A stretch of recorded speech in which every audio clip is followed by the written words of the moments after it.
NGN's presentation of the U.S. Open Ultimate Championships brought to you by Elemental Technologies, perfecting the media experience with multi-screen delivery solutions for the modern world. And I'm going to start. Patagonia, team sales and discounts for athletes seeking exceptional quality and peak performance. You today from Blaine, Minnesota. We've got a blustery day up here. Might be able to tell from the wind in through our feed.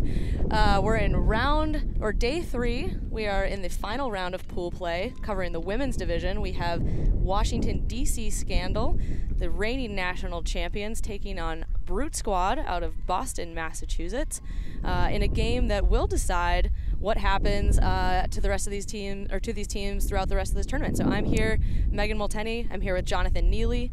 We're bringing you coverage live from the National Sports Complex. You can reach out to us at any point during time on the Twitter handle. I'm at Megan Multeney. And Jonathan Neely, remind us what your Twitter handle is? It is at 87til, 87TIL. Awesome. So we've got Scandal coming off of a tough first 2 days here. We expected them to come into the tournament and dominate, being the national champions that they are, but with some key personnel losses, they are coming into this final round only 3-3. This is a must-win game for them, and even if they do win, they're going to have to depend on what happens in some of the other games to see whether or not they will make it through. We've got a couple of players to watch here for Scandal. We've got Alika Johnston on the line right now for their O-line. She is anchoring this O-line handler set. Feisty handler out of Virginia, had a wonderful college season there with them this year. And we're also going to be looking at Sandy Jurgensen playing for the D-line for this Scandal team. She's a premier athlete, and she's going to be making big plays for them all day long. We've got the pull coming up from Brute Squad, and we are off to the races. You're going to see Alika pick up with Scandal coming out in a spread stack. That's Alex Casquier's specialty, really. He likes to coach teams to use all the space they can horizontally. And we immediately see a flick huck from Amy Hudson looking for Daly, who scored a number of goals for Scandal throughout the weekend. Throw is too long, and it will be Boston looking to march it up. Claudia Tajima picking up the disc to find this upwind break. The disc up in the air looking for Kiso. Not able to come down with it. It's McClellan. I think all game long, Megan, you're going to see teams trapped here on the sideline closest to us. This wind coming off is pretty strong. It really is, but Molly Roy able to hold on to the disc for this Scandal score, able to stay on serve, take this slightly downwind or kind of crosswind at this point. And DC starting off a little bit sloppy, but able to finish things up. Hudson to Molly Roy for the score. That slop, I think, is going to be standard all game long. It's, you know, before the game. Yeah. So we're going to take a look here at some of the players we want to watch on this Boston Brute Squad team.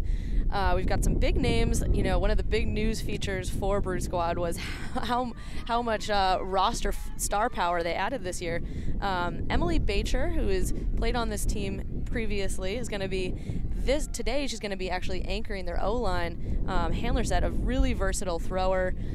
She's going to be looking to open up the field with some impressive breakthrows. Normally plays on the D-line, but in the absences of names like Dory Zipperstein, as well as Layla Tennell, she'll be taking over that handler role. And then we're also going to take a look at Lean Hoffman. She's a rookie to Boston this year. Incredible player coming over from Chicago Nemesis, was Northwestern University's Callahan nominee in the 2013 college season. Very explosive downfield. Look for her to be catching a lot of goals for this Brute squad.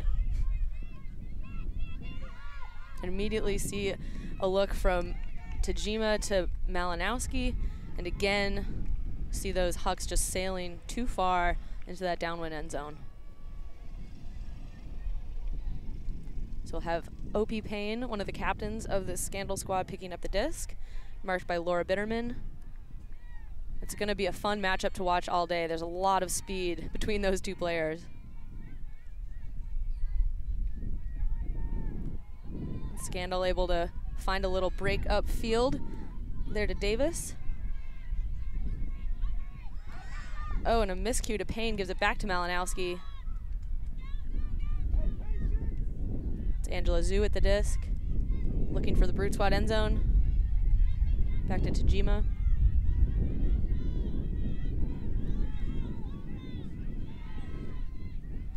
And that was nice D there by number 37, Sandy Jurgensen, but Malinowski able to cut back to that break side, and Claudia Tajima with a nice little backhand break. We're at 1-1. This win, that high release backhand is going to be the go-to break throw, I think, for a lot of teams. And you saw that both teams started their offense with the deep look. They really can't afford to jack it and know that working it all the way back upfield is going to be very difficult.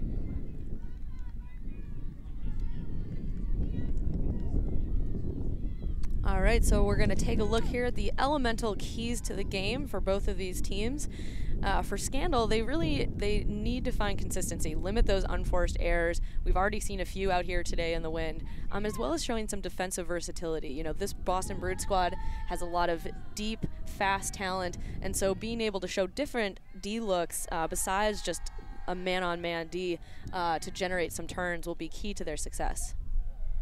For Brute Squad, they're looking to fill the absences they've got on offensive handler. Megan, you talked about missing Leela Tennell and a few others. So they've really got to have some younger players step up into that role, Sheena Titcomb being one of them. And also just looking for consistency in the wind. Coach Mike Zalisk talked about how it's not been windy in Boston for the past 2 practices, and getting out here when things aren't quite as easy as it is in calm conditions is a trial by fire for the team. So we're back with Scandal on offense. Finding Daly. This is actually Scandal starting in a vertical stack, which is different for them. Have a pick call on the play. A little bit of confusion there as Daly tries to clear. This will come back to Maggie John.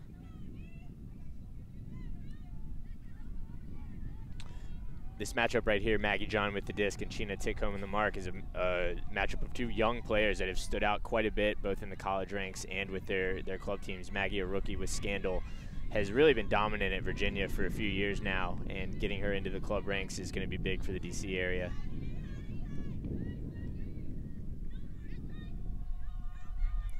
See John with the disc. Back to Roy. Really unable to get it off of that sideline. This back to John. And their big defensive play, that's Lean Hoffman on the block. John just looking for this IO break, not enough on it, and Lean able to come up with the play right in the end zone. Cami Groom with the disc now on the attack for Brute Squad. To Bacher.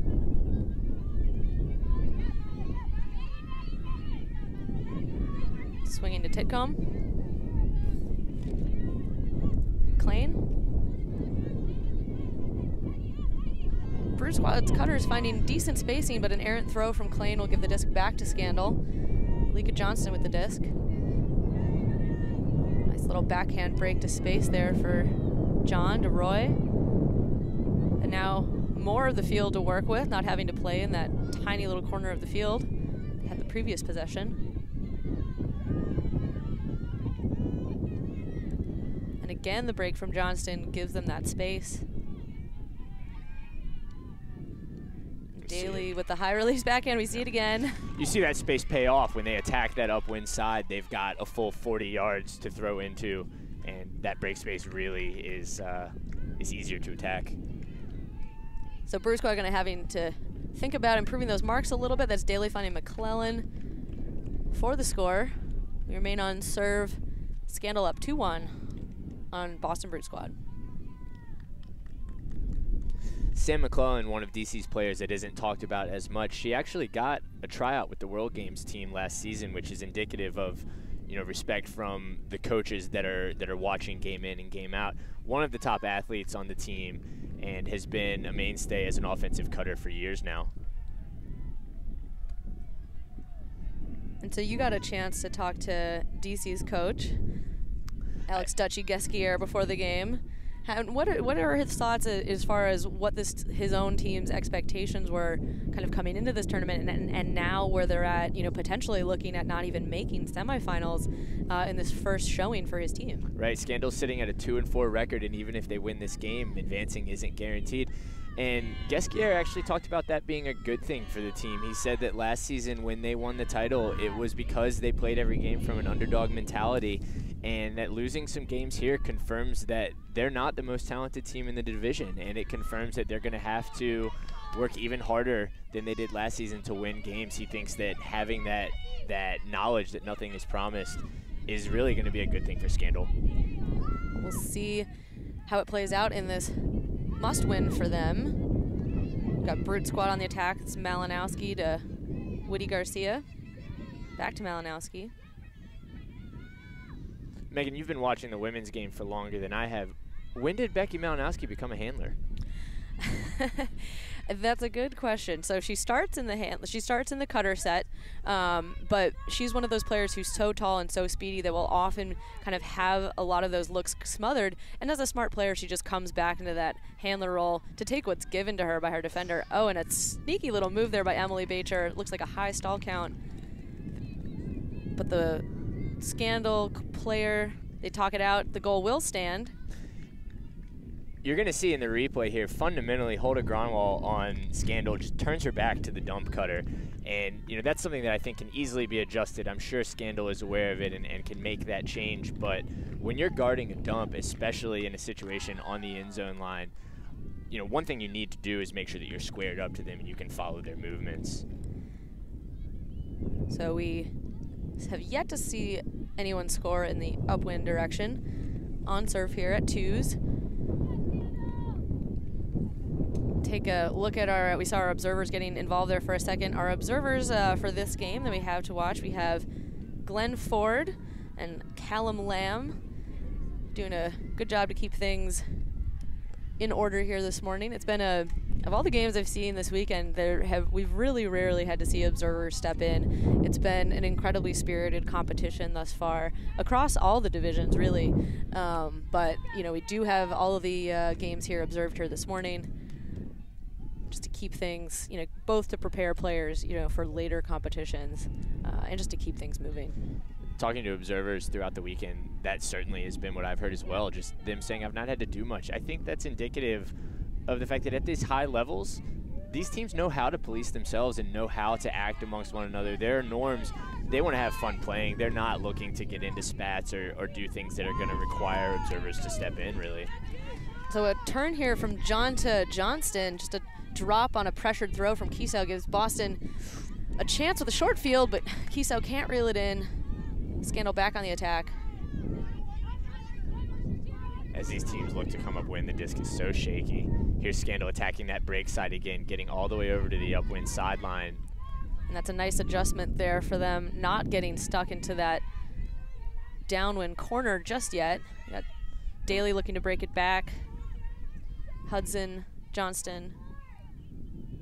As you watch Johnston, just the look on her face as she attacks discs and as she works through tight coverage, it's just absolute determination. She is such an incredible competitor. We're going to see here this just filthy IO break to McClellan. You know, not a single Brute Squad defender near her. I think when you have these windy conditions, as a defender, you can kind of sit back and think, well, those throws are not going to be viable. I can kind of hang out here on the open side and just deny that. But when you have throwers of such high quality as Lilika Johnston, we see her faking kind of at each one of those release points because she has each of those throws and can be so deadly. You know, Brute Squad are really going to having to think twice about tightening up that coverage when the disc is in her hands. And at this point, you know, we don't know what Brute has talked about with marks, but we saw 2 points ago Scandal work 3 or 4 around backhand breaks. And, you know, if that was the adjustment to take away that throw, Alika coming out and throwing that inside-out flick is that's something that Brute Squad's going to have to handle if they can break the mark with either throw going into that side of the field. So we remain on serve here. DC Scandal up 3-2, pulling upwind to Boston Brute Squad. You're going to see Opie Payne with the pull. She definitely has some of the biggest pulls in the women's division. Her and Rory Tickham from Riot. Also on the line for Scandal, Sarah Ito, Sandy Jorgensen, Jessie O'Connor, Lauren Sadler, Kristen Frankie. And this pull doesn't even reach half field. It is that windy. The wind blowing from left to right across your screen, if that hasn't been apparent to you thus far. Emily Bacher to pick up here, and a little bit of a zone look from Scandal, which is good from them. We haven't seen much besides man, and able to just get that turn. Looked like Bacher was looking for the flick around to Whitty Garcia, and it just sails out of bounds. I think so far Brute has been the better team going upwind, relatively speaking. I'll be curious to see how Scandal starts to adjust and what they look to do to get some yards to get upwind. Well, typically what we've seen from Scandal, you know, in a less windy situation, we have a turn right away. Opie looking to go around there to Frankie. Emily Bacher back on the disc for Brute, finding Laura Bitterman. And Whitty Garcia with lots of room in the end zone, but that disc just drops into the grass and unable to dig it out. What we will see time and time again from this Scandal squad, perhaps not today with the win, but certainly throughout the season, is this D-line combination of Opie Payne to Sandy Jurgensen. Payne with the throws, Jurgensen with the speed. And if a throw isn't open, you know, we've often seen Jurgensen running into double and triple coverage, but opening up spaces for her teammates to cut under. Unable to reel it in here. Bacher looking for Malinowski, some nice touch on the disc, still too far. This is gonna be a long point. I think so. Jesse O'Connor to pick up. You just saw a nice around backhand break from Jesse. One of Scandal's younger players. I think she only graduated from Maryland a year or two ago, but she's smooth and she's confident. And she is a player that you're going to want as you're trying to work upwind. I believe she actually played this past college season. You are right. Because I coached the Carleton College women's team, and we played them in pool play, and she was the dominant force for that Maryland team. So another Scandal turn. The disc will continue to roll back. And now we have Paula Seville picking up the disc, another new recruit for Boston Brute Squad coming out of Nemesis. She was one of a group of 4, including Lean Hoffman and Cammie Groom, who we will see later in some of these defensive sets. Paula Seville is the Callahan winner for Michigan Flywheel a number of years ago, but she had a pretty nasty ankle injury during tryouts, and this is her first tournament back with the team. Playing well here so far, good consistency from Brute's handler set. Bacher looks off Malinowski. And there's that speed from Bitterman we see getting the better of that matchup with Sarah Ito. That is the downwind offense for Brute Squad right now, just up line, up line, up line. I'm not sure that they crossed the midfield line in that vertical stack. Well, we saw a number of Brute Squad cutters calling for the disc on the break side. Emily Bacher, such a versatile thrower, also played for Michigan Flywheel. When she was in college, she actually had a break to her collarbone on her throwing arm and had to learn how to throw left-handed. And so for a number of seasons, kind of only threw backhands with both hands. So her versatility, you know, comes out of some difficulty in the past, but such a dynamic thrower, and finds that little lefty backhand there to Laura Bitterman for the score, keeping us on serve 3-3. Boston Brute Squad versus DC Scandal. It's really incredible when you find athletes that they themselves have found ways to come through injuries that have been limiting. Morgan Hibbert in the men's division on Furious broke his right hand years ago. Can't throw right-handed flicks, has found ways to throw left-handed backhands and left-handed flicks, still throws righty backhands. Just kind of crazy. It really is. You have to adapt if you want to stay in the game. And so now we see out here for Brute Squad's D-line, that Cammie Groom was on the line. Like, as we mentioned, she is so speedy, such an explosive defender. Got block after block last year for Chicago's Nemesis run, and we will see her take on some hard matchups here for the Scandal squad. That's McClellan looking deep for Molly Roy, and a quick strike for DC Scandal. Put them up on the board 4-3. Molly Roy, who just caught that score for Scandal, one of those players who She's captained Scandal for the last 2 years. She's not captaining this year. And it seems as though there's a weight lifted. She can just focus on playing. She's not a flashy player. She's not a player that comes up in other teams' game plans very often. But when she can just be free out there, she really does do a lot of damage. And so nice work by Scandal here after that long O point previously to just set up a pull play, execute it well. McClellan able to find that shot, and whereas we've seen previous points that does sail out of bounds, this one easily right into the hands of Molly Roy. And that will put Boston Brute Squad's O-line back out on the line. Like we said, see Bacher coming over to fill in some shoes. You know, Brute Squad not the only one missing a number of their O-line handlers. Scandal is actually at this tournament missing a number of key people as well. Anne Mercier, who is a big-time thrower for them. Allison Maddox, you know, some players who are really going to contribute, and who it's important to keep in mind that they are, you know, kind of missing pieces in Scandal's offensive set when we're trying to put their results here this weekend in some context.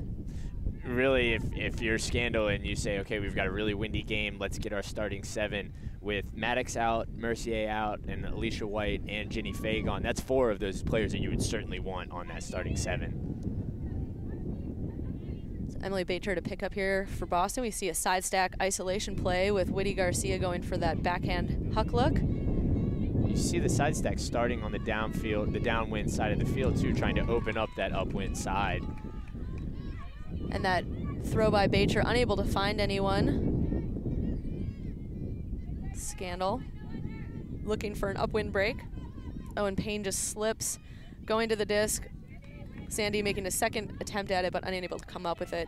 Kiso to Bacher. Again looking for Whitty Garcia. Oh. Owen Payne had pulled off the stack, reading that play, just pops over her head, and Whitty Garcia able to haul it in there for the Brute Squad goal.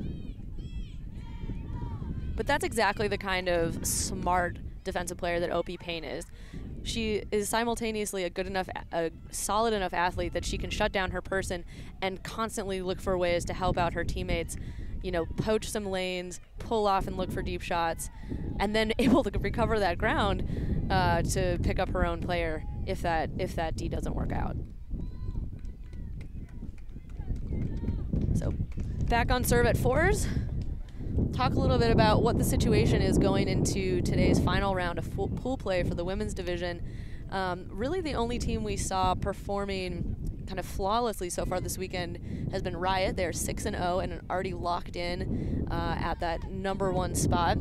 We have our 2 international teams, Iceni out of London and Bamboo out of Colombia, have been eliminated from contention. So we have Brute Squad and Scandal here today, looking to find a way into semifinals.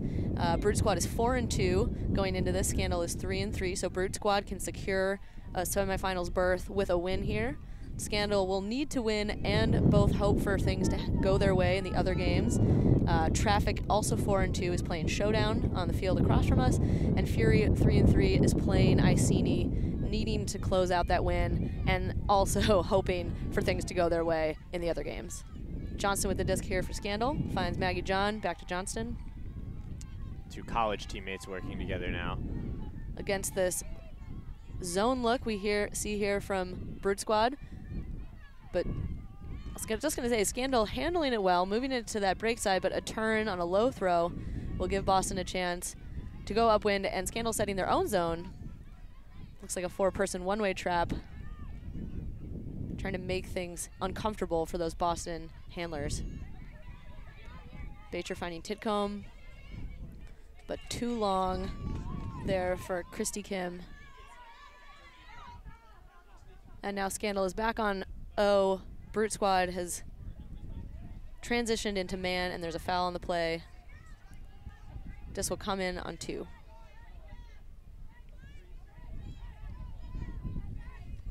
Johnston in the middle of the field, swinging across to Graydon. Back to Johnston. Scandal's cutter's a little bit deep right now with the play. Back to Graydon. Daly going long. Just not enough touch on that disc though, and it will sail out of bounds. One of the keys throughout this game is going to be not getting frustrated at plays like that. They're going to happen throughout. Both coaches talked early on about how really they've got to just accept that and know that those turnovers are coming. See this zone here again from Scandal, forcing the other way now, trapping on this sideline. Hammer from Bacher over the top. And that's Vicky Negus able to reel it in. Oh, Cami Groom looking to hit Lee Hoffman, but just pops over her head and sails. I see another huck look here from Scandal, and that's a Cami Groom with the D, marking up on Molly Roy. Nice little glimpse at Cami's speed on that play. When she turns it on, she just flies. Oh, that's a lovely leading pass there, giving Titcomb good positions. The first time we've seen teams this far upfield. Yep. And timeout called here by Brute Squad. So we will come back to this action, see if Brute Squad can put in the first upwind break of the game. We will be back in a second with your next-gen coverage of the U.S. Open. We've got DC Scandal taking on Boston Brute Squad, coming out of a timeout here. Boston with a chance for a first upwind break. They take the timeout, allowing Scandal to set up a zone. Titcomb just taking a deep shot right away. Cami Groom is her target. Can't reel it in, and kind of a squandered opportunity there for Brute Squad. Maggie John back with the disc. You know, if you're Scandal, I think you need to pick that disc up and huck it as soon as you get the turnover. We talked about this, you know, continuing to be very much a game of the wind. Brute Squad still in a good position in terms of how many yards they have to go to that upwind end zone. And we have Scandal in man. Oh, and the disc just gets away from Titcomb. And let's see if Alika Johnston has a similar, yeah. There we go. There it is. This is reminiscent of the club championships from 2012. And you have to be willing to concede that your normal offense isn't always going to work, and giving the other team a chance upwind that close to the end zone is very dangerous. It's hard mentally for players. You know, it almost becomes an issue of pride. You want to think that you have those throws in other situations. You want to think that you're the kind of team who can work it, work it downfield, but the danger in giving away a short field turnover is so high. Right. So we see Scandal here on the doorstep.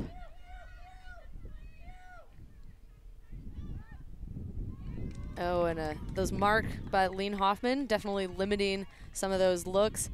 Disc just too low. Oh, Emily Bacher looking to boost it immediately. Oh, and a little bump on the play. It looked like Maggie John kind of bumped there into Vicky Negus as she was looking to reel in that disc from Bacher. Little discussion. Observers getting involved a little bit here. Looks like a foul was ruled not a foul. It will be a Brute Squad turnover.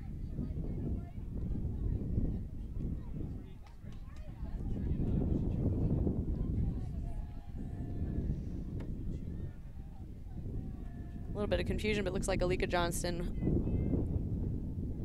will pick up the disc, most likely.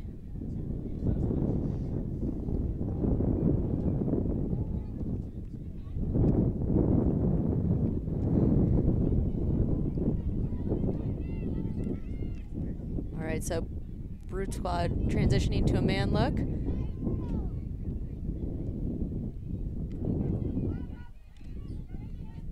To McClellan. Good pressure here from Brute Squad, finding Daly. Oh, and the hammer, not to her intended receiver. It looked like she was trying to find Ellie Graydon there on the backside. The wind not allowing it to turn over as much as she wanted, but it works, and it is a downwind score for Scandal, allowing them to come out of that point unscathed. And it looks like we have a timeout I'm not sure if it is. It's one of those times where I think the team, Bruce Scott, gathered as though it looked like there was going to be a timeout, and they did not call one. But going back to the line, so we remain on serve despite the long point. DC Scandal going up 5-4. I think they really survived a scare there, especially not just the first time that Brute had it that far upwind on the timeout call, but to get the turnover and then try to work it with short throws. They really got away with one there. Well, I mean, what do you think of Tidcomb's call there for the timeout? You know, they've been having some good upwind flow. They're farther up the field than we've seen them. Sure, maybe it's not the exact look you want downfield, but you call the timeout. You allow that 4-person cup to set up, take the shot anyway. You know, Cammy Groom had a shot at it, but I don't know. Do you think that in that situation you try to just grind it out? It's tough because you're in the moment, but you know what you're getting at, I think, is that teams are starting to realize that the conventional wisdom of, oh, you're on the doorstep and you've just called a long throw, call a timeout, is not always right. And I certainly think that you're onto something. If Tidcomb doesn't call that timeout and takes a shot, it's probably a better look than the one that she wound up having to take out of the timeout call. Boston on attack. Shira Klein with the disc in the middle of the field. A 3-person zone look here from Scandal, and a shot over the top. Sandy Jurgensen with the D in that deep position. That is a familiar sight throughout the women's division. Sandy Jurgensen with loads of Ds in the national championship game last year where they took down 7-time reigning champion Fury. And now looking deep, we see that look from Payne. Sandy, stop the cut. That's a look you want if you're Scandal, right? To get Opie into power position and give her a hug. You'll take that going upwind. Absolutely. Unable to come down with it in that pack, and it's Paula Seville now with her own look deep. And this one will work out despite Sarah Ito's presence in the end zone. It's Chelsea Whitty-Garcia with the Boston goal. Megan, I've been covering the men's division throughout the weekend, and yesterday as winds started to pick up, Revolver's coach Mike Payne talked to me about how these games between fairly evenly matched teams can often be a war of attrition, even when the wind isn't high. When it's this high, I think it really is the case that teams are going to just continue to score downwind, and it's a grind to almost accept that you're going to continually get scored on because going upwind is so difficult, and to then have the mental fortitude to take advantage when you do have the rare opportunity. Well, and the argument can be made that, you know, wind such as this can work as an equalizer. You know, in these games, I think coming into this game, we expected, with the results and with the way we've seen Scandal been playing this weekend, expected, you know, to see Brute Squad kind of come out, assert some dominance, use their athleticism to put the game away kind of early. And we see within this wind, it's really giving Scandal a chance, to hang in this game and for things to, you know, maybe come down to just like who's that first team who can really grit it out, find the throws, find the catches to hit this upwind break. And it may not come until very late in the game. And you know what it could also come down to is who's the team that's lucky enough to score. Who gets the right bounce on the wind, you know, who has just the right little thing go their way. Absolutely. You see Johnston here picking up for Scandal, and a nice shot through the middle to find Daly. Again, looking for that hammer, but Holsters finds, well, looking for Johnston, but over to Maggie John on that far sideline. That backhand to the far sideline has actually been one of the more consistent throws we've seen this game.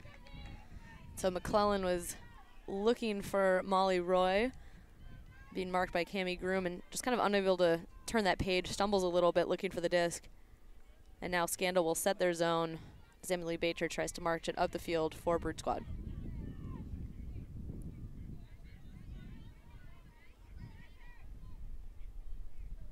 Tidcomb, nice break throw to space. And the one thing I will say, kind of to contradict myself about accepting these downwind turnovers, is that every time you do turn it over, you give the other team another shot at solving that puzzle of how do we want to go upwind. And it looks like Brute Squad has figured a few things out in terms of how they want to work it. They're 15 yards out right now. We transitioned here to man from Scandal, not allowing Brute Squad's handlers to have that much open space. They're going to have to really apply some pressure. in this man-on-man defense to deny Brute this upwind break. What's tough right here for Brute is that they gained all of these yards as they were fast breaking, advancing up the field without defenders clogging the upfield space. Now that everyone's up here and you see the vertical set up, there are defenders everywhere, there's traffic everywhere, which in the wind is just much harder. They have some very strong speed on this line between Cami Groom, Lean Hoffman, and there we see Bacher looking to capitalize on that, put it out of space, let them run it down. Just can't come up with it. And now I believe we will see Scandal looking to just boost it. Oh, but a great vertical leap there by Lean Hoffman will maintain Brute's short field possession. And a great opportunity here for Brute, earned back right away by Lean Hoffman. To Titcomb. 5 yards out. And there's that speed from Cami Groom. And that is our first upwind break of the game. Boston going up 6-5. And that, you know, those are 2 players we're seeing coming in from last year's Nemesis squad, contributing in huge ways for Bird Squad, as well as Titcomb getting involved, another rookie to this team. We see the defensive explosiveness from Lean Hoffman to pop up, get a hand on that, and then Cami Groom with just the wheels to just open side, beat her defender, and let Titcomb throw it out to space. You know, it's most obvious right now as Brute has just scored the upwind break, but Brute Squad is winning the body language battle. They're winning the outward composure battle. They seem to be the ones actually who are having a little bit more fun, being a little bit more relaxed in this wind. I think a byproduct, or that could be a product of all of the rookies that they have. People who are just excited to be playing together, excited to be playing on a next level type team. And Scandal, on the other hand, had so much success that last year that even if this is good for them in the long run, I don't think it's ever that easy to accept a rough tournament. Absolutely. You know, we're talking about new players and turnover. Scandal seeing less turnover, only losing 3 players, bringing on, you know, a number of new players, although some of them we're not seeing here this weekend, not able to contribute. Maddie Fry, as well as Raha Mozaffari, who's actually here but playing in the mixed division with AMP, who will be contributing, you know, at later points in the season. But Brute bringing on 9 new people after having brought on 7 new players last year, in a move that catapulted them from a 12th place finish to a 6th place. And, you know, bringing on so much top talent, surely we can imagine that they are most likely of kind of all those quarterfinals teams last year to make that leap into semis at the 2014 National Championships. You mentioned Raha Mozaffari, and actually I had forgotten that she had joined Scandal this year. That's another player that you would absolutely want on any kind of a windy line. She's been one of the best women's throwers on the East Coast for years now, and her moving over from the mixed game to the women's division is going to make waves for Scandal. And we saw Scandal on the attack here in the upwind. That was Johnston looking for Payne, sailed over her head, looking for a second attempt, but kind of into a pack of people, and now a foul called by Scandal. See a replay of that right there. Not sure if the disc was playable at the point of that contact, but if the players cannot work it out, the observers will step in and make a ruling. See it here one more time. Just that little touch that it gets on Payne's hand is enough to kind of mack it up, put it into this crowd of people. And there's that contact just a little over the back from Bacher, but that disc looks well high. The contact happened as the Scandal players were starting their jump, and they were starting their jump far too early because you saw the disc about to bounce up and fall back, you know, a good 10 yards. So we'll see. The observer will rule it. They will uphold it. A foul. So they may have had a different discussion than we were having up here, but Scandal maintains possession, looking to keep this O point alive and score their own first upwinder. But that is behind Sandy Jurgensen. Emily Bacher picking up her Brute Squad and immediately, zero hesitation, looking for Lean Hoffman. And if you've got a downfield target, Lean Hoffman is who you want to be putting the disc in the hands of. But Opie getting her D back. Scandal back on the attack. I think Payne against Hoffman. And Hoffman with the point block. It's a good matchup. It is a battle, and that is going to be fun to watch for the rest of today. If they score here, Lean Hoffman getting the better of the matchup, the last word, and we do see it with the high release backhand from Emily Bacher. Finding number 26 for Elena Schwamm, and that is break number 2 for Boston Brute Squad. They take a 2-point lead. And there's that point block. So clutch on the end line. High release backhand. 2 breaks in a row. And you got to imagine that Boston is hungry to go into half with another upwind break. And Scandal really going to have to regroup. They're kind of walking back to the line here. See their coach, Dutchie, giving them some feedback, but looking a little bit low energy, looking like, you know, that feeling that you mentioned of the wind kind of being a defeating factor. But they're going to really need to find that focus to make sure that they don't give Brute another chance at another upwind break.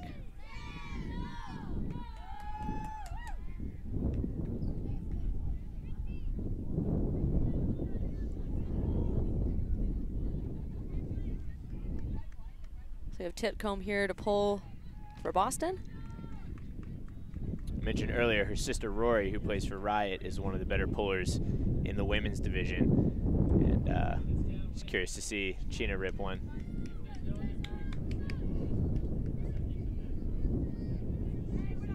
Scandal's going to come out in a side stacking on the upwind side of the field. And seeing a little bit of a poachy look right away from Boston, trying to deal with that. But no matter, the disc sails far too long in any event. And really looking not so much to connect with McClellan, but just to get the disc down in that end zone. So Claudia Tajima to pick up for Boston. Courtney Kiso downfield. Big target for Claudia. She was a Callahan winner for Wisconsin Belladonna and has been captaining this Brute Squad team for the last 2 years.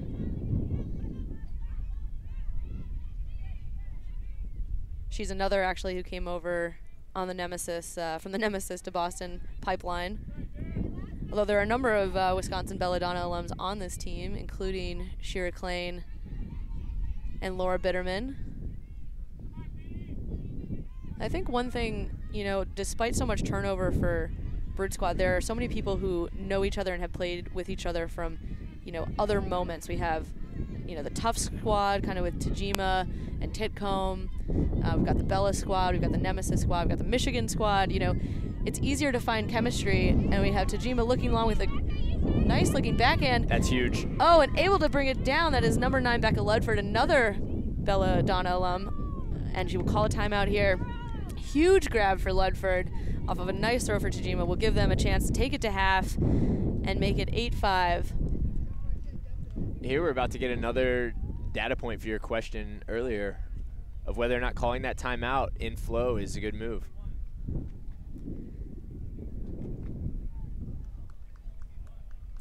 All right, well, we will be right back to see if that works out for them to take it to half. This is the 2014 U.S. Open Next Gen coverage. We'll be back right after this commercial. And we're back here with women's coverage of the 2014 U.S. Open. We've got Boston Brute Squad on the doorstep to take it to half. What do you think we're going to see here from them? Well, you know, if you're Boston, you're looking to isolate Cami Groom. Scandal smartly comes out with a cup to stop break looks and make Boston throw, you know, more than one throw for the score. Intelligent move from Scandal. Boston's already had to work it back a good 10 yards. So the last time we saw Boston take a timeout in a similar situation, they just immediately boosted it. Didn't wind up working out for them. You're seeing poise here. You're seeing a Boston team that knows what a backbreaker this upwind break would be.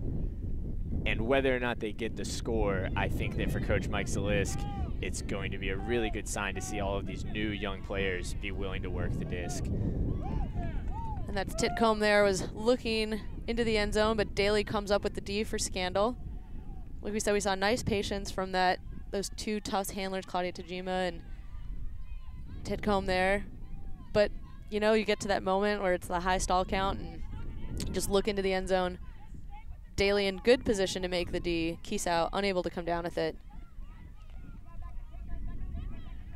And Kiesau, that big mark, that big wingspan, looking to take away a huck look, but able to get it off anyways.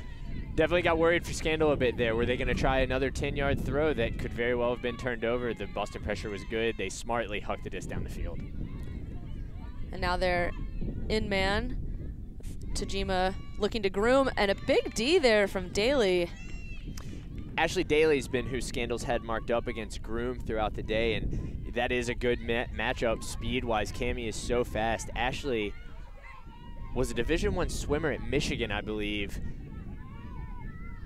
Whether I'm right on the school or not, she's a D1 caliber athlete. You want that kind of player on a player as fast as Cammie Groom. It's always interesting when you see that someone who is able to be athletic in water can translate that to land. I have memories of our college swim team kind of running their track workouts, and it was not always an obvious translation, but obviously there are people who can do it. Very impressive. And Scandal, despite a call, this goal will stand, so they will escape that scare again, taking it 6-7. They remain in this game. Ongoing thought on Ashley Daly and that swimmer's thought. She really is just one of those players that's a workout fiend. Her husband, Ryan Morgan, the two of them recently moved to Denver. He's now playing on Bravo, and he's an older player in the division, and friends of theirs have credited his fitness rejuvenation to Ashley dragging him to the track and saying, we're going to work out now. Well, definitely showing her athleticism there with the D on Groom, and then giving Scandal a chance to stay on track here and not go down 2 breaks. So their D-line going to have to do a little bit of work if they're looking to gain back that upwind break. And it looks like Boston Brute Squad will keep Claudia Tajima on for another O point, kind of really making sure that they are having their, you know, top throwers behind the disc. We're going to see Seville, Bacher, Tajima, and then we've got the speedy Hoffman and Bitterman, and then we've got Height in Malinowski and Whitty Garcia. You know, that's a fearsome looking O-line. Certainly looking to close out this half with some determination here. If you're Scandal, I think it's still frustrating to be down 2 points, but you've got to be happy with the victory of stopping Brute Squad on that last chance. Again, Brute scoring that would have been a backbreaker. You see them take half here, but to go down 2 breaks rather than another is big for Scandal. They've got to find some comfort in that and some motivation to come out hard. And so Hoffman takes the initial look to the backhand side and then turns it into an open side forehand look, and Bacher just rips one into that back corner. Hoffman with space. Really smooth.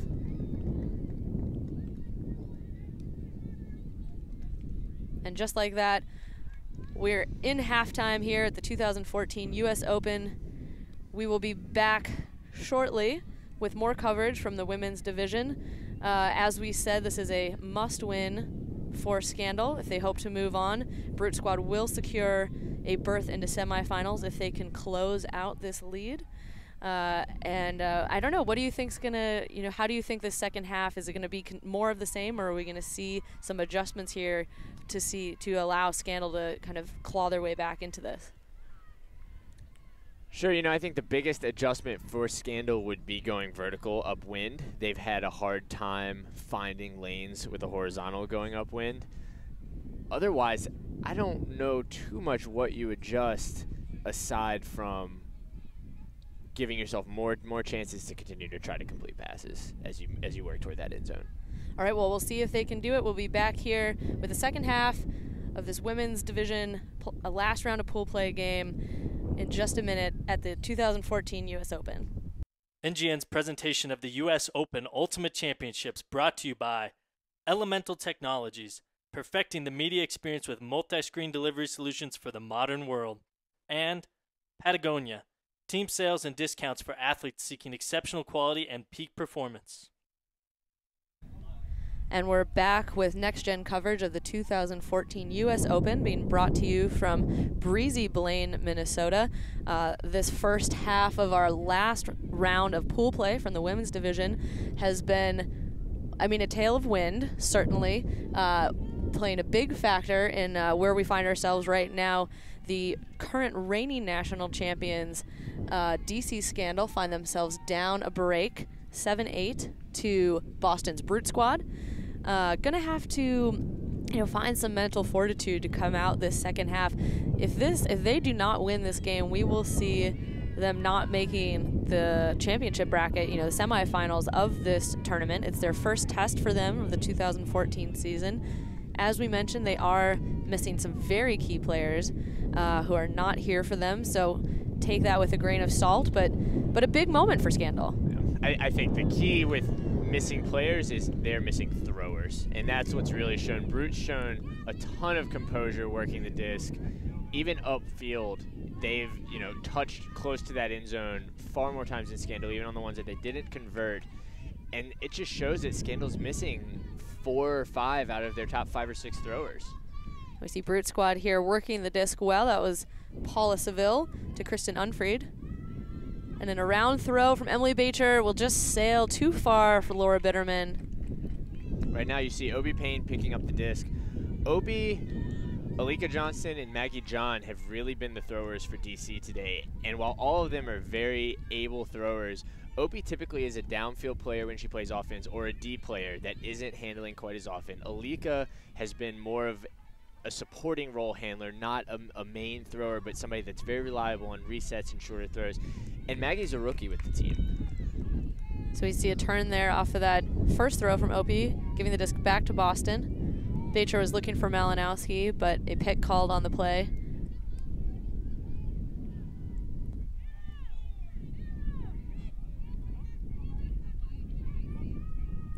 And another beautiful throw from Bacher to that forehand side.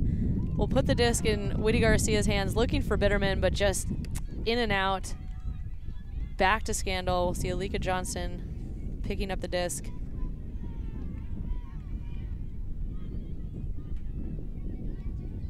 See Scandal here in a spread, but we can see Boston's defenders all clearly backing, which is a little bit strange. If I were having the wind kind of at my back as a defender, being able to use it and set up for that under, making things difficult. Scandal now able to find a little bit of momentum, but the wind sailing the disc over Alika Johnston's head. Emily Bacher coming up with the D. Paula Seville. Oh, and looking for Unfried, diving. Looked like the Scandal defender kind of stutter step to get in the way there for a second. Beat Johnston back on the disc. Obviously now that adjustment being made, Malinowski we see he's kind of sitting in that under lane. Paula Seville coming over to poach. And this is going to really make it difficult for Scandal to find any solid looks downfield. Payne finding a slot to Beach. To Frankie, back to Beach. Over to Jurgensen. And Jurgensen is such a powerful player for Scandal on the defensive end, and then in transition, so dangerous. But she is not a thrower per se, and so good job here to get the disc back in Alika Johnston's hands. Here we're seeing what's so frustrating about this win and what's so frustrating about the lack of throws. Scandal just worked probably 8 or 9 throws in a row, got 15 yards out of it, and then dropped the 10th. Tajima on the disc. They just don't have those options to get 20, 25 yards in a row. Oh, and a big D there. Malinowski thought she had time and space. Opie comes from behind. Malinowski saying that there was contact, and now changing her mind after a little discussion. Spirited play. Malinowski will tap the disc in.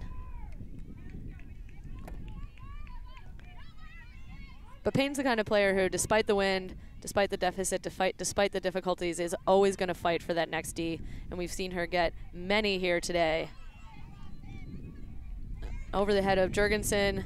The height of Whitty Garcia reeling that in. You don't see players get over Sandy Jorgensen very often. Whitty Garcia got up for that. Looks like there's a pick on the play.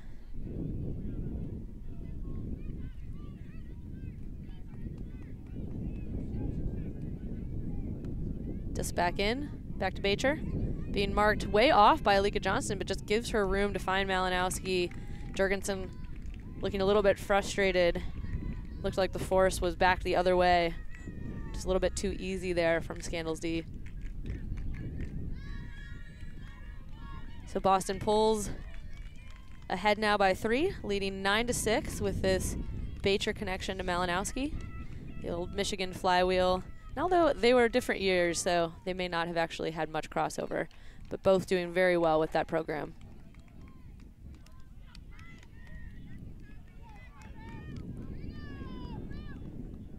So we have an update from the men's division. From what we know, Sub-Zero took half against Sockeye, 8-6. That game is a winner moves forward, loser is out of contention.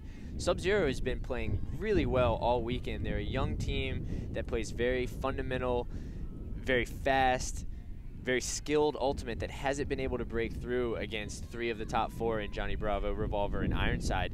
Sockeye might be the game in which they do that. They're the only team here in the open division who is you know, outside of that pro flight. So making it into semifinals would be a big splash for them early in this season. And we'll have to see how that plays out. Yesterday they were very much a first half team, not a second half team, and we'll see if they can overcome that today. All right, so back with the women's action, we have Titcomb on the pole, going upwind for Brute Squad, and Scandal's O-line looking to punch one in downwind. We've got Jesse O'Connor to pick up. To Johnston. Pick called on the play. Looks like Brute Squad is in a man look here. Scandal in a spread offense. A lot of space between those cutters and Scandal's handler O-line.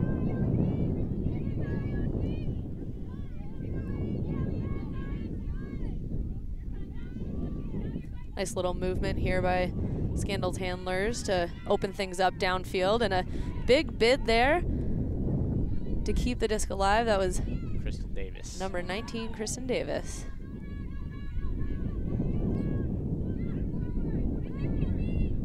Oh, and just looked like it was going to be a good look for Daly. Had gotten the better of that groom matchup, but over her head and back to Brute Squad. What we saw when Scandal had the disc down in this corner was Brute Squad really packing it in with poached defenders. Scandal goes with a bit more of a true man look, still gets the turnover. And that swing to Klain just coming in a little hot, unable to make the grab. Scandal now on the doorstep.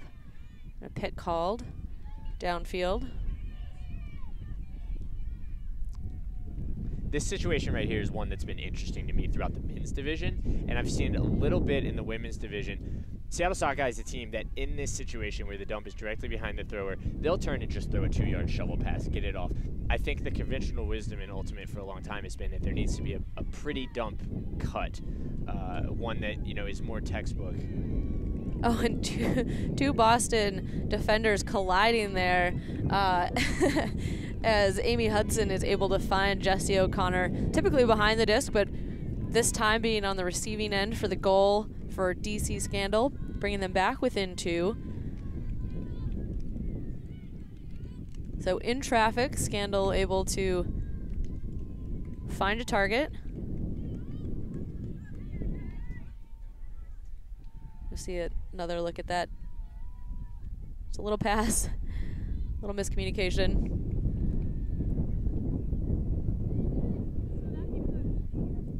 You know, I think we see that play you talked about from Sockeye a lot, particularly when you have your defender face guarding, so that the handler who's set up back there for the dump kind of really has that advantage as far as being able to track down the disc. But in wind like this, you know, you have to have a special. It's tempting to just put no rotation on that disc, and you have a lot of bad things that can happen when what should be a simple dump. Sure.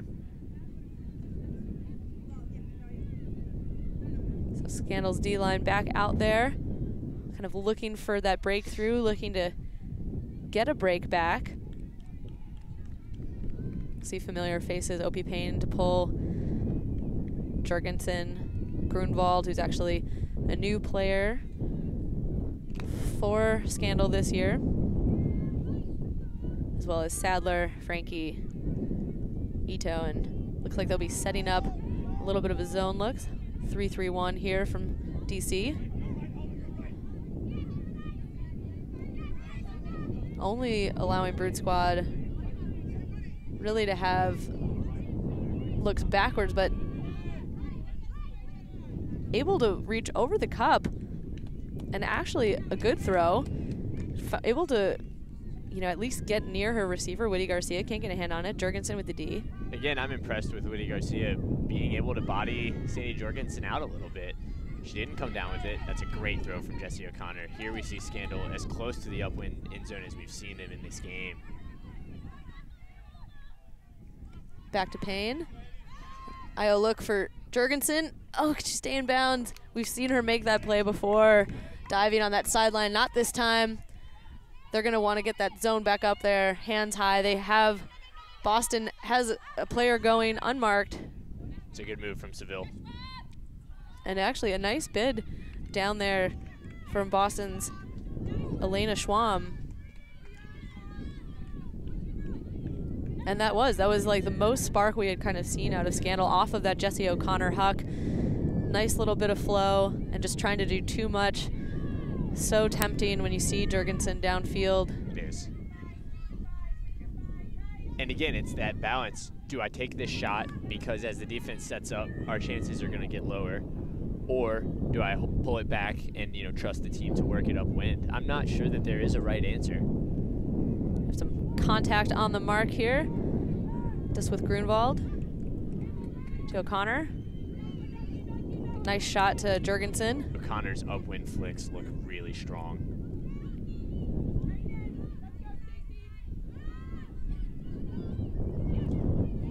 And the MAC will allow her to not only stay in bounds, but gain some yardage. That's huge.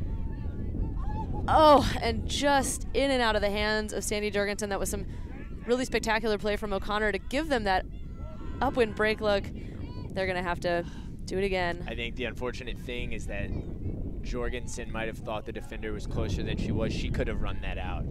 But I think Scandal has now found the key to working upwind, and that's getting Jesse O'Connor open flick looks.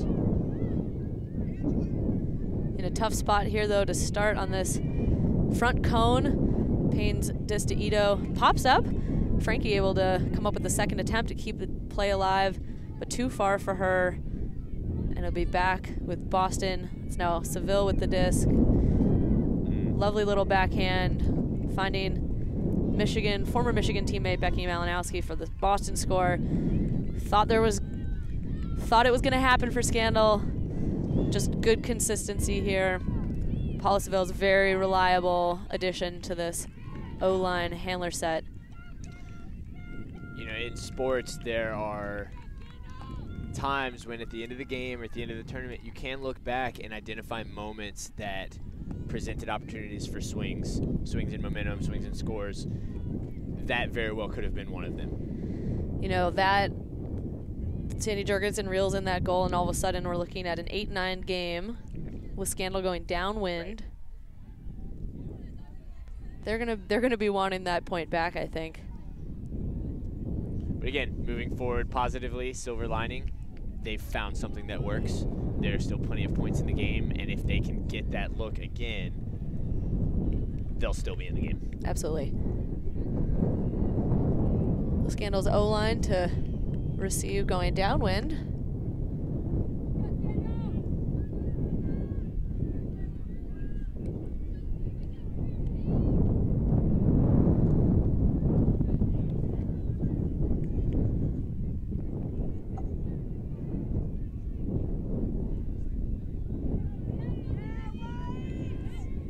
A roller pull will find Scandal picking up on the sideline, but Hudson able to quickly get it centered to Johnston. Some sagging looks here from Ironside's handlers will give them a short field.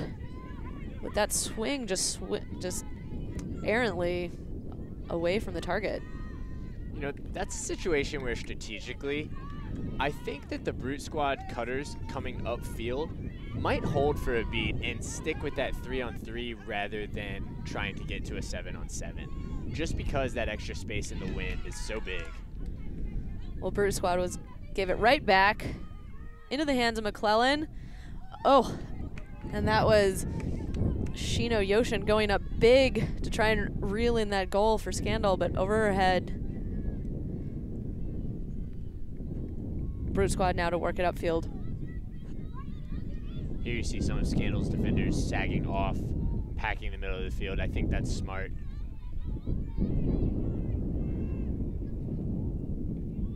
Very sure hands in the wind and a rip from Titcomb. Not going to get to anybody, but I think that's the right look. It's a good look. She gets a good distance. She had receivers. Right.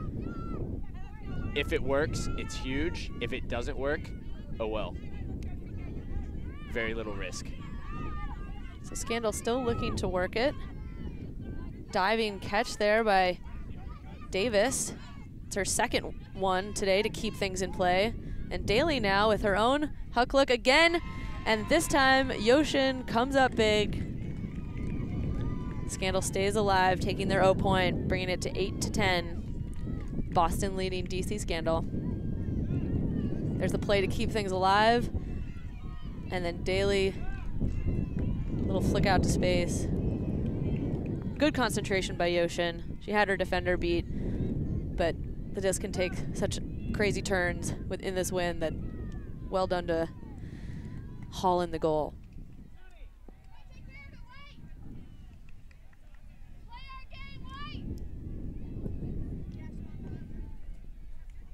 So we get a 2-point game here in our final round of women's pool play.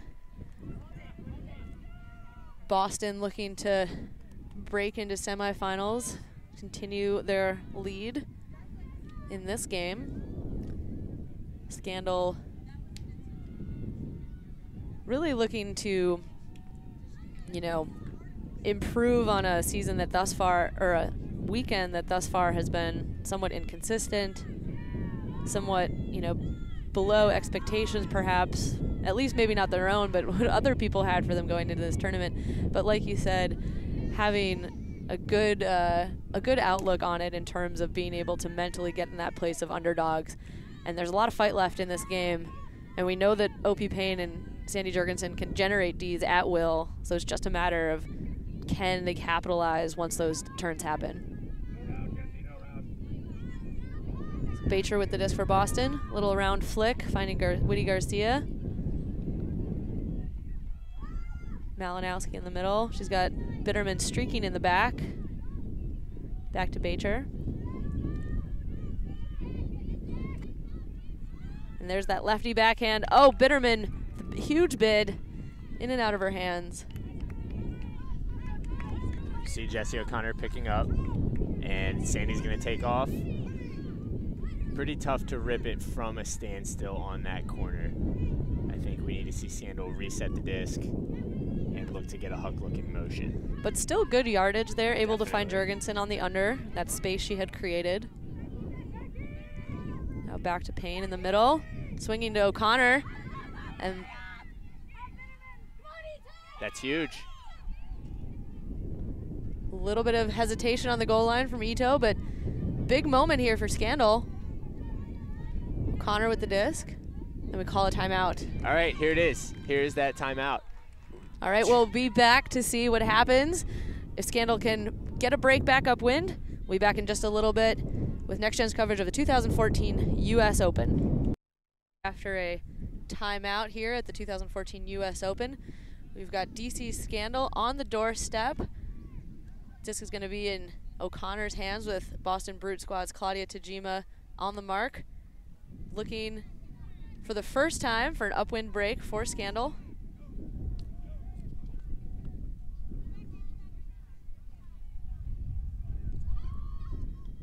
And there it is. Jesse O'Connor with an upwind flick to a wide open Sarah Ito. And this is huge. Scandal You know, you saw twice in the first half Brute Squad being on that end zone's doorstep, taking a timeout and eventually turning it over. And I think a lot of credit went to Scandal running zone looks that really forced a disc backfield. I'm going to say that I think Brute made a mistake there.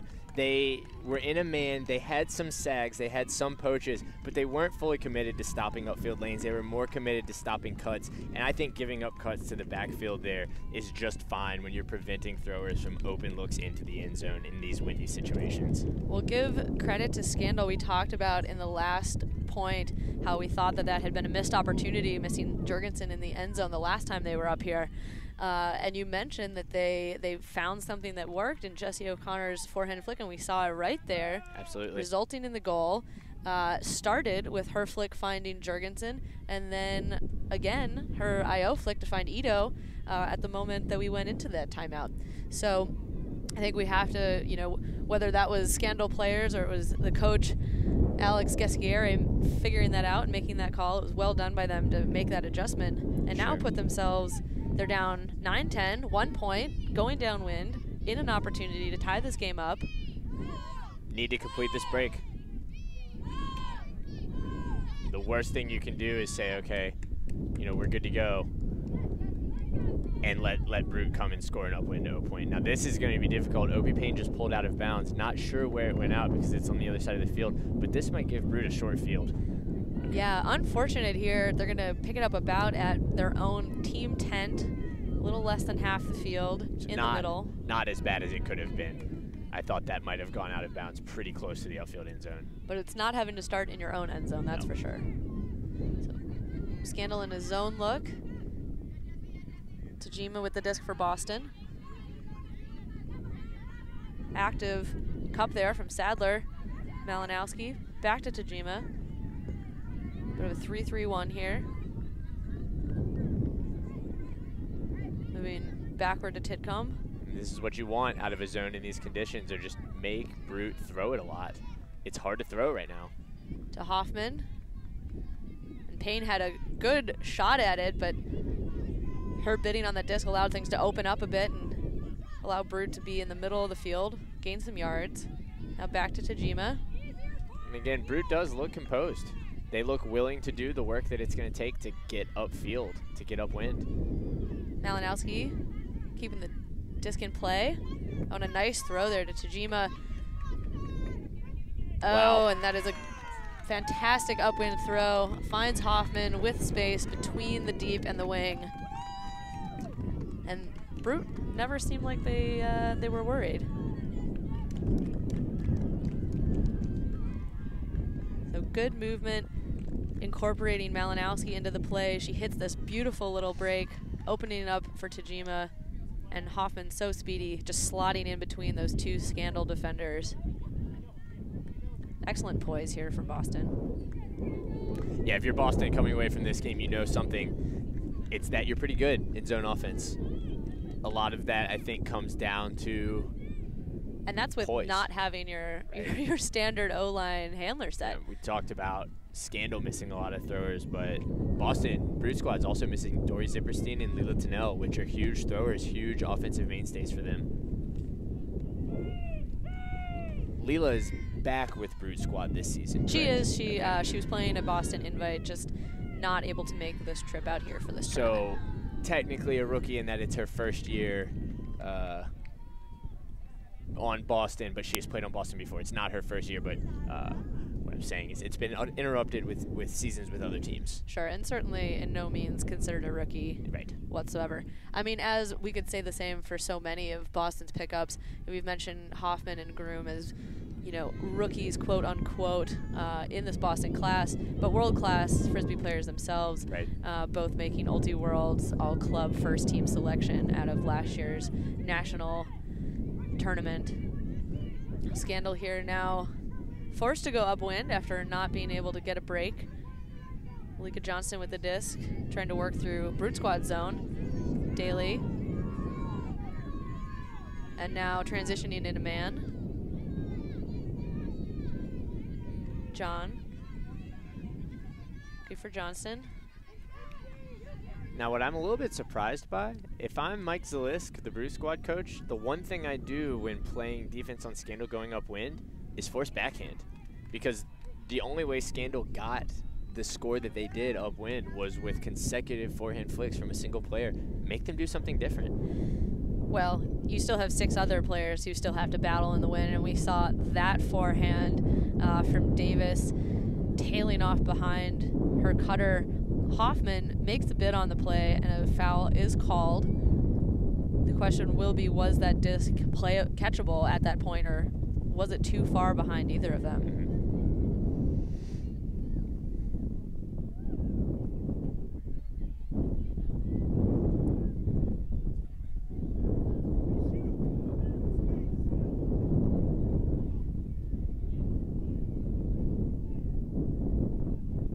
I think at lower levels in Ultimate, you often want to force flick because people's flicks are shakier. I think as you get to the stage where there are a lot of veterans, a lot of skilled throwers, personally, I think it's harder to throw upwind backhands because of the windup you've got to have. There are more moving parts with a flick. You can really isolate your wrist, isolate, you know, from the elbow to your hand, and just snap it off and get it upwind.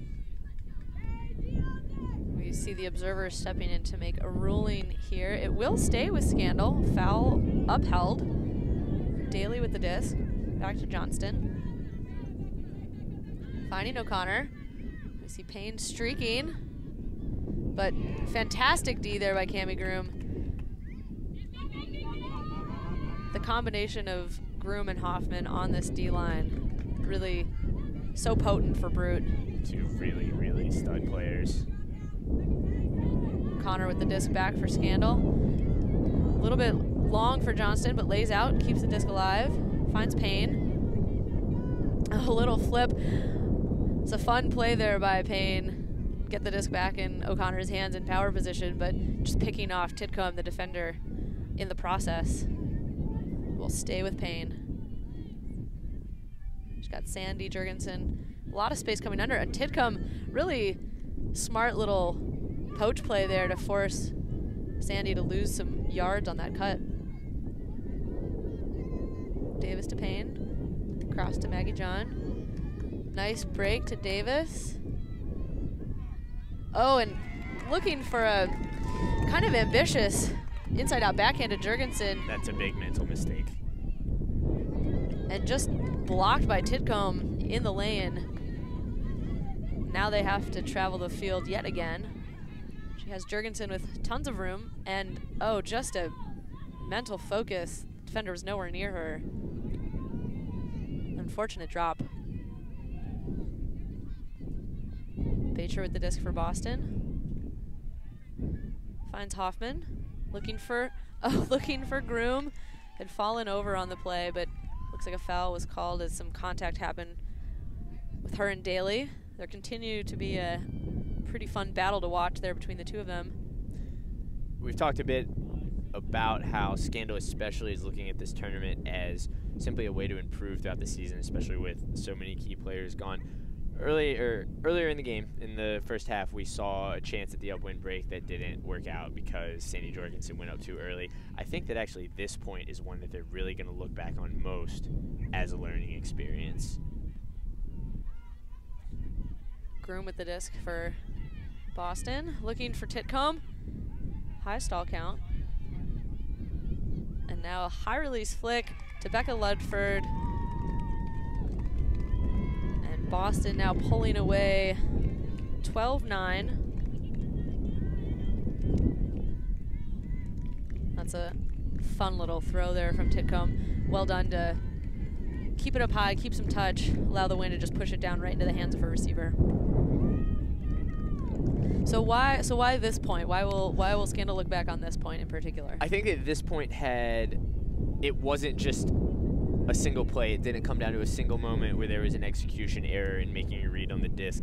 On this one, you saw Scandal work it beautifully up the field to be 10 yards out. You had nice open side flow. You had a great inside out flick from Maggie John in the wind. And then to just make such an error to try to throw a floaty pass over the stack that just gets smacked down, you know, that's something that I think you look at and you say, let's not do that again.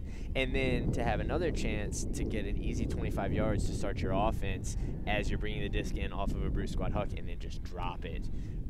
Yes, that's an execution error, but I think you can say, you know, I've been in this moment before. I'm going to catch this disc. Well, Scandal needing to regroup a little after having lost some of that momentum that they had gained early on, coming out in the second half. Receiving the pull.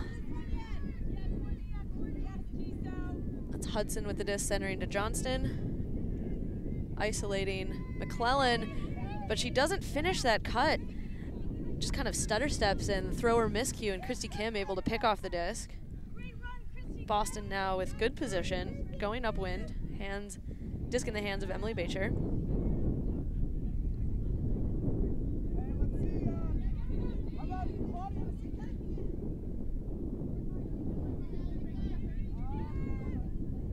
Finding Kim.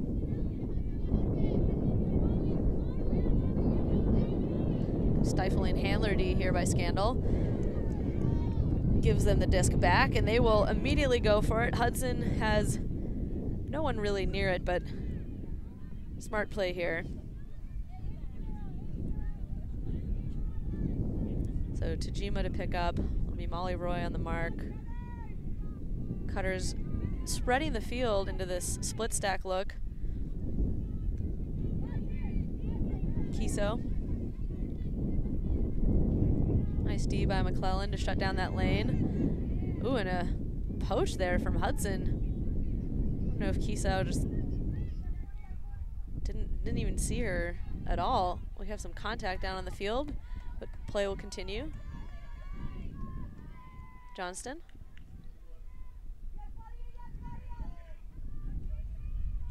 Nice swing around. She wanted that inside out. Cutters weren't giving it to her. And Molly Roy with the goal for DC Scandal. That was coming in hot from Ellie Graydon. Thought it was gonna pop out over Molly Roy's head.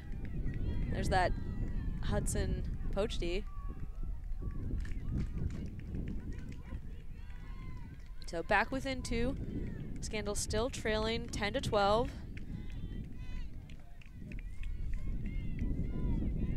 Should be within 15 minutes of the soft cap. Still plenty of time left to play.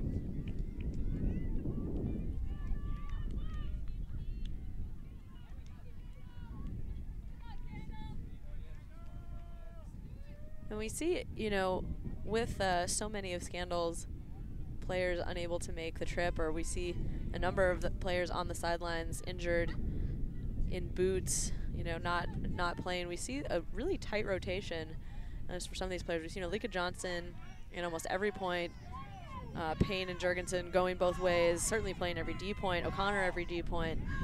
You know, the good news that they'll be able to take out of this is that you're having players get just a lot of experience, a lot of touches. They've got, you know, 7 new players to integrate into this system. They're going to come out of this tournament having learned a lot, and then you get back on the field with your players like Alicia White, Allison Maddox, Anne Mercier, you know, and they're going to bring everything that they take from this tournament with them, and ultimately, you know, have that translate. So Boston on O. It looks like we've got an injury from Paula Seville in the backfield after she threw that upfield pass. She had that ankle roll. We mentioned she had an ankle injury going into this tournament. This is her first tournament back, has been playing very consistently. But they will bring in Sheena Titcomb for her. And Scandal will pick up the disc with a chance to go upwind. She is in a significant bit of pain with that ankle. And it was apparently it was at the moment of when she caught the pull. In this wind, it's so hard to hear the injury call. You have to be loud. It looks like Brute Squad indicating that they want the injury call to happen when she caught the pole, which would have stopped play and would maintain Brute Squad possession. So a little bit of argument going on here between Brute Squad's coach and the observer crew.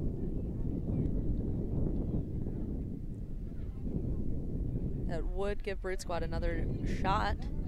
So what happened here was, or what Brute Squad is saying is that Paula Seville caught the pole, stood up, threw the disc, and then called injury. And I think nobody heard the injury call. Her call was not very loud. Play continued for 3 or 4 throws. Brute Squad turned it over, and now the injury is being recognized, and everyone's just a bit confused on why play continued for so long, and we're coming back to the pole situation. So the observers, looks like things are getting sorted out, and the disc will likely come back into the hands of Whitty Garcia. And meanwhile, we can give you an update from the Open Division. Sub-Zero is up 14-8 on Sockeye. So barring something crazy happening, it looks like Sub-Zero is going to take that 4th spot in the men's semifinal over Seattle Sockeye, who looked so strong against Johnny Bravo yesterday. Not going to have a shot at the U.S. Open Championship. Well, Sub-Zero able to become a second-half team, perhaps for the first time this weekend. And that looks like we can actually see from the other side of the field. That's, I can tell from here, Pat Jensen with what looks like the final score. So we will have a hometown team in the semifinals of the Open Division. And this isn't just them getting in. This is them making a huge statement. 15-8 against one of last year's national finalists. Back into action, we have Brute Squad maintaining possession. Emily Bacher now downfield. Oh, looking. Davis just gets a hand on it, makes it so that Unfried can't make the play. She had good position, but her back was turned, and sideline is letting her know that disc is up, able to get an arm out. Solid D there for Scandal. So Jessie O'Connor to pick up the disc. There's that flick, huck look, just still a little too far for Davis this time.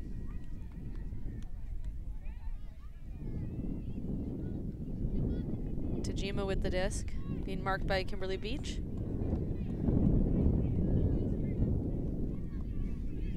Whitty Garcia, a lot of room, but unable to find her. And now looking for Laura Bitterman. Ooh. Oh, trying to tow it. Great grab from Bitterman, great focus the whole way, but this wind just carrying it too far out of bounds.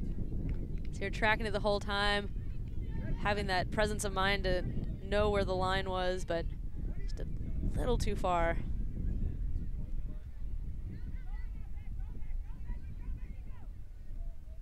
Now the disc swinging for Scandal. Davis to O'Connor, pops up. Deed by Titcomb.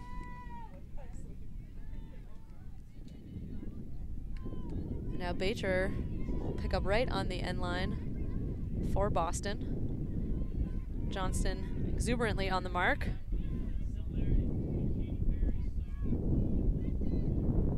A lot of pump faking here from Bacher, and there it is, that lefty backhand. Finds Bitterman. So frustrating for marks. You see Johnston, 7, 8, 9, oh, just gonna hit this lefty backhand.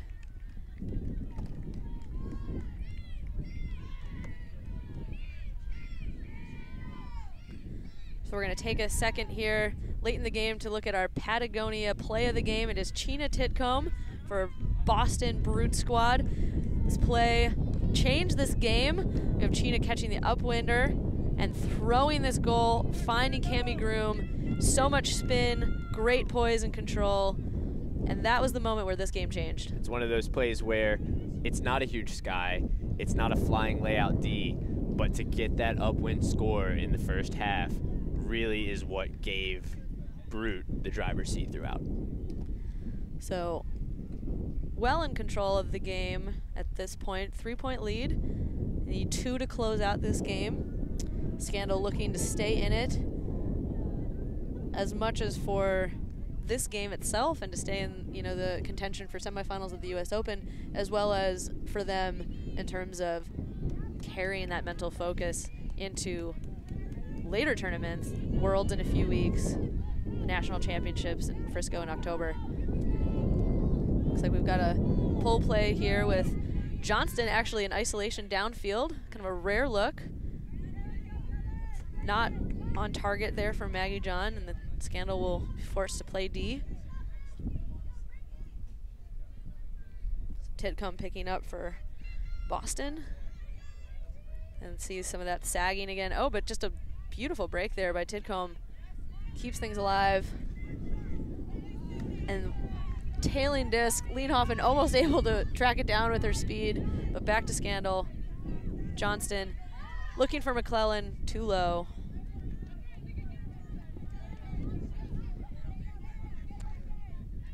Megan, do you know, is Lienhoffen a product of a high school program somewhere in the country?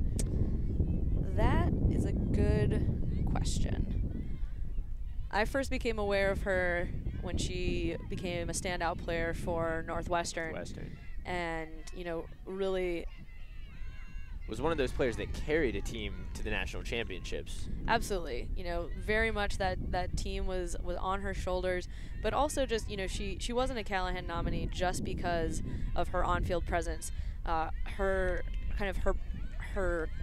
competitive spirit is tempered so much by just a wonderful you know, kind of personality. She's a wonderful advocate for the game. Every person who's been a teammate of hers has talked about her as a leader, you know, and someone who represents spirit of the game. So it wasn't just her on-field dominance, though. That is certainly something we could spend a lot of time talking about. But really just a wonderful player in this women's game. Over the hands of Cammie Groom, but able to maintain possession here for Brute. I think if we see a Brute score in this upwind end zone, it will be kind of indicative of a lack of focus from Scandal to continually turn it over and then not apply the D that they need to get the turn back. It seems like the game is in its waning moments, and you know, perhaps you let a couple slip when you're down and you think you're out of it. So Chyna Tidcombe fouled on the mark. She was able to get off a few of those backhand rounds earlier. Maggie John this time stepping in to prevent that. Just out of the hands. And John looking for McClellan downfield, but unable to find her. That mark coming around. Roy with the disc now. Here's that dangerous territory. You know, they're at 4 passes now, a couple yards outside of their own end zone. Johnston able to find McClellan. Lots of space now. There's that safety valve, relieving some pressure. Hudson to Frankie. Back to Hudson. Can't keep up the handler give and go. That forehand, that short forehand downwind can be such a hard throw to complete well. And it looks like Brute Squad will take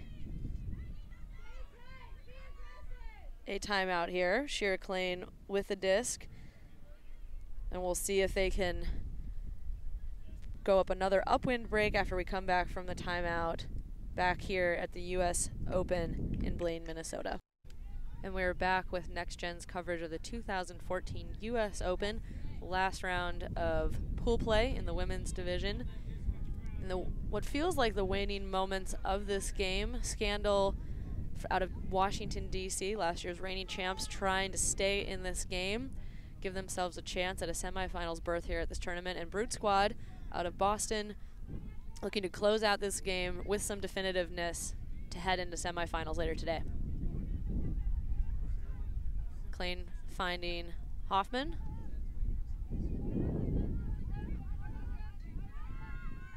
Too far for Groom, but Hoffman comes down with it and pops up a wild backhand downfield. That's Hudson with the D. And she's calling for her cutter to head downfield. Wanted that huck immediately, doesn't get it. Johnston now with the disc. To Frankie. Swings to Maggie John. Frankie. And now finding that huck look in power position, but too far for Hudson.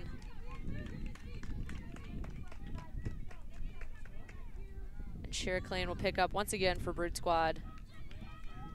They did well coming out of that timeout. Little play to get it to Hoffman. But that backhand huck just popped up errantly.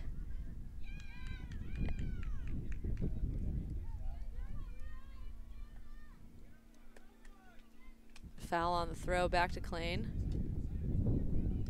Finding Hoffman to Titcomb. Groom finding space, but the disc pops up. Johnston with the D, and now Hudson on the ground.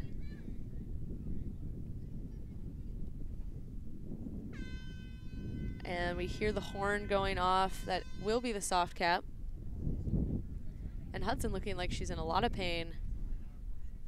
Unclear if there was contact on the player, if it was just an ankle roll.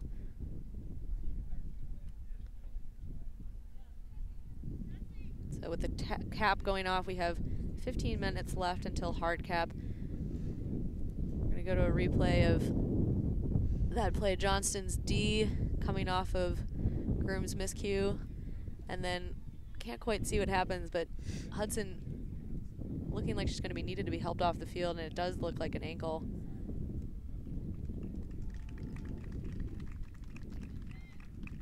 And that's a shame for Scandal. It is. It's a shame for Scandal, and you know what you hate to think about is that any injury at this tournament for a team like Scandal, where a player is being helped off the field, carries the added gravity of, is this going to keep me out of Worlds? You know, that's a once every 4 year at most opportunity, and for a lot of players, that's once in a lifetime. And it's unfortunate to think that an injury sustained at a tournament earlier in the season could prevent that. We don't know that that's going to be the case with Hudson, and we certainly hope it's not. So O'Connor coming in for Hudson. Scandal's cutter's now finding some space. That's Molly Roy with the disc.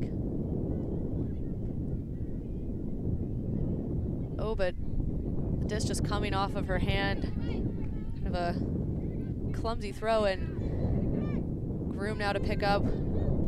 Klein finding Kiso. And Groom showing so much speed late in this game. And there's another upwind score for Brute. And that's Chelsea Murphy pulling it in off of the Groom forehand. And I think, like you said, that may be... It just feels like there's been a lull in energy. At this point, I think it's very easy to say, well, we're out of it. I think that's kind of evident right now. And it appears, actually, that the horn that we heard was not the soft cap. It's actually the hard cap, okay. Which means that Brute Squad, with that score, will take this game 14-10, defeating Washington, D.C. Scandal, and moving on into the semifinals, where they will be taking on Vancouver's Traffic. We will likely be commentating and filming that game. We won't be streaming it live, but we will rebroadcast it here tonight at 10 o'clock p.m. Central Standard Time. It's 11 p.m. Eastern Standard Time. And so what are your final thoughts kind of for Brute Squad going into semis? I think they've got a ton of confidence right now, and that they need to continue to ride that wave. A win like this over the national championship from last year is huge, and to show, you know, the willingness to work it in this kind of wind and the composure to make it happen is huge. All right, well, we'll be back later today with more coverage from the women's division here at the 2014 U.S. Open. I'm Megan Multeney. This is Jonathan Neely. We're signing off for Next Gen.